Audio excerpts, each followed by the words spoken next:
Hello everyone, today we're going to take a look on how we can take renders from beginner level to advanced in Twinmotion.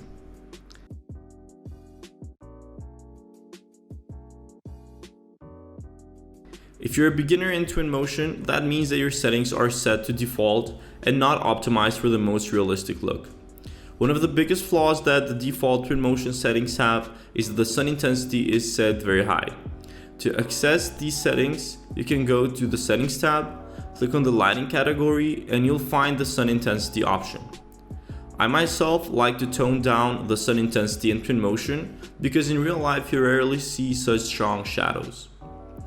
The amount of sun intensity that you use depends highly on the type of HDRI that you are using as well, if you're using one at all. But I highly suggest that you use HDRIs, especially in exterior renders, as well as because they're based on real life physics regarding the lighting, and it just means that the overall image will be much more realistic. To add an HDRI, you can click on the environment section and choose the skylight HDRI option, after which you can go to the library to find more HDRIs that Twinmotion offers.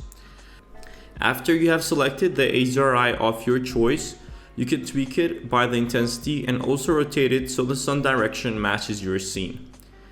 The HDRI you choose will highly affect the whole mood of the render, since the colors that the HDRI consists of will also be the colors that the materials on your building and surroundings reflect.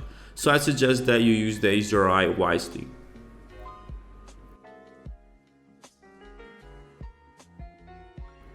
As you may have noticed, the default Twinmotion settings have 3-point perspective set as the main type of view. And 3-point perspective is used mostly when taking renders in a bird's eye view, but that is not the most common view that we render at. Even though this is how we see buildings in real life, this is not the way that most architectural images are taken.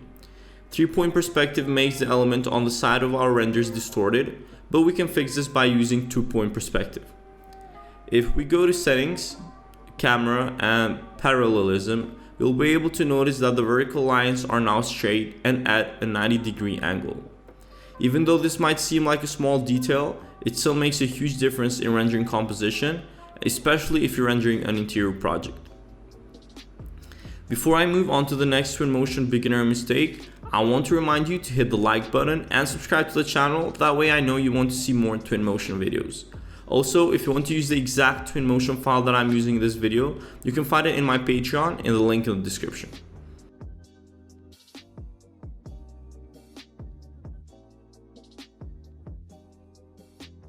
Alright, so this one is more regarding the composition and the balance for renders in general. This is another mistake of mine that I made as a beginner. So with all the vegetation options and various objects that the Twinmotion library offers, it is easy to get carried away and start using all of those ready-to-use objects. But the truth is we don't want to overuse them. It is very important to leave room for your building or scene to breathe and to give the viewers of the render a clear indication of what the main subject of matter is. So if I show you a before and after picture of this angle right here, you'll be able to see that in the second one, even though the render is emptier, the composition is a lot more balanced than previously. The last time I mentioned this, a lot of people commented that they prefer when the image consists of more element. If this is the case for you, then it's your personal preference, but if an object doesn't complement the building or the story of the render, I don't want to keep it in my scene.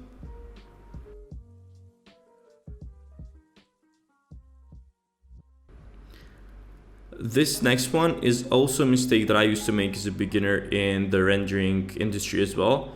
And I still see many new users making this error, and that is the use of identical objects. For instance, if we wanted to make a more populated vegetation scene and we added a row of bushes or trees, you would notice that each one of them is facing the same way and they look identical and really artificially placed. As you know, in real life, plants are not identical in any way with each other. Therefore, to make the landscape look more realistic, it's good to change the angle and the size of each one so it doesn't look repetitive. This process is usually referred to in the ArchViz industry as randomization. The same principle could be applied in many different areas, and at its core is just an addition of imperfections into the renders. For example, if we paint an area with grass, it will look much more realistic if we put in different types of grass rather than only one type of grass, as you can see in the example I'm showcasing right here. Alright, so thank you for watching this video. If you enjoyed, feel free to hit the like button and subscribe to the channel. Also, don't forget to check out the Patreon as well, and I will see you in the next one.